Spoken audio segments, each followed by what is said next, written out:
الحمدللہ، تمام تعریفیں اس رب ذوالجلال کے لیے ہیں جو دلوں کے حال جانتا ہے، جو نیتوں کا مالک ہے، اور جس نے انسان کو ہدایت کے لیے قرآن جیسا معجزہ عطا فرمایا۔ آج ہم ایک عظیم صحابی، عشرہ مبشرہ میں شامل، جنت کی بشارت پانے والے عثمان غن کی ہان خلافت پر بات کریں گے۔ ایسا دور جس نے قرآن کو پوری امت کے لیے ایک ہی مصحف میں محفوظ کر کے دین کی بنیادوں کو مضبوط کر دیا۔ پہلا حصہ حضرت عثمان کا تعارف اور خلافت تک کا سفر۔ حضرت عثمان بن عفان قریش کے معزز خاندان بنو امیہ سے تعلق رکھتے تھے۔ آپ کا لقب ذوالنورین تھا کیونکہ اپنے رسول اللہ کی دو بیٹیوں سے نکاح کیا، پہلے حضرت رقہ پھر حضرت کلثوم۔ آپ ان اولین لوگوں میں شامل تھے جو دعوت اسلام پر لبیک کہہ کر ایمان لائے۔ آپ کی نرمی، سخاوت، عاجزی اور دین سے محبت مثالی تھی۔ حضرت عمر فاروق کی شہادت کے بعد شور کے ذریعے حضرت عثمان کو 644 میں خلافت سونپی گئی۔ آپ کے دور خلافت کا آغاز بہت ہی پرامن، خوشحال اور بابرکت رہا۔ اسلامی سلطنت نے کئی علاقوں کو فتح کیا اور بیت المال کو عوامی بھلائی کے لیے استعمال کیا گیا۔ دوسرا حصہ فتوحات اور امن کا قیام۔ حضرت عثمان کے دور میں اسلامی ریاست کی سرحدیں مزید وسعت اختیار کر گئیں۔ اہم فتوحات میں آرمینیا، آذربائیجان، طرابلس، قبرص اور شمالی افریقہ کے علاقے شامل تھے۔ حضرت عثمان نے فتوحات کے ساتھ انتظامی اصلاحات بھی کیں۔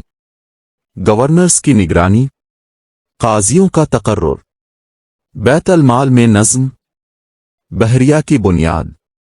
مگر جیسے جیسے فتوحات ہوئیں، مختلف علاقوں کے لوگ دین اسلام میں داخل ہونے لگے جن کی زبان، لہجہ اور عربی فہم الگ تھی۔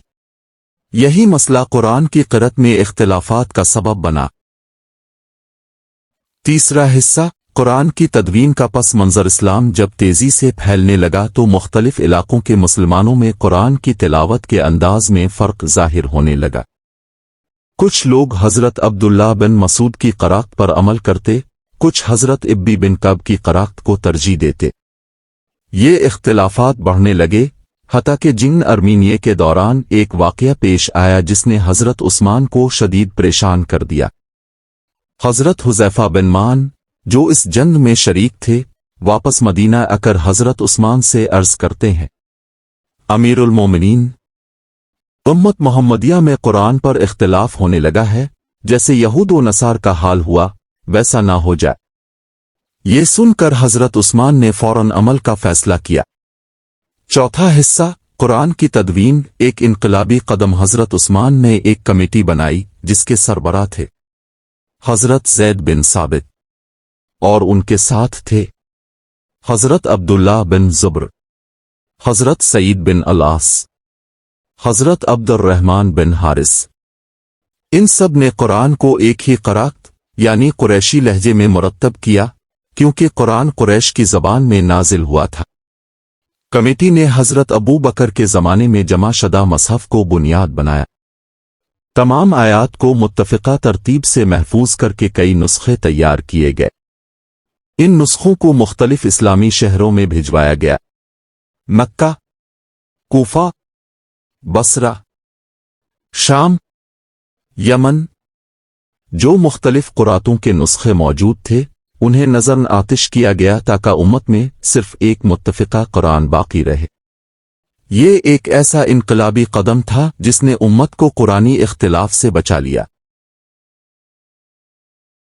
پانچواں حصہ حضرت عثمان پر اعتراضات اور فتنہ۔ حضرت عثمان کی نرمی اور رحم دلی سے کچھ لوگوں نے فائدہ اٹھایا۔ کچھ گورنروں کے خلاف عوامی شکایات بڑھیں اور دشمنان اسلام نے بھی اندرونی فتنوں کو ہوا دی۔ سب سے بڑا فتنہ کوفہ، بصرہ اور مصر میں اٹھا۔ عبداللہ بن سبا جیسے منافقوں نے لوگوں کو حضرت عثمان کے خلاف اکسایا۔ انہوں نے آپ پر اقربا پروری، بیت المال کے غلط استعمال اور دیگر الزامات لگائے۔ حالانکہ حقیقت یہ ہے کہ حضرت عثمان کی زندگی قرآن اور سنت کے مطابق تھی، لیکن اپنے فتنے کو جنگ سے روکنے کے لیے صبر کو ترجیح دی۔ چھٹا حصہ شہادت اور وصیت۔ آخر کار باغیوں نے آپ کے گھر کا محاصرہ کیا۔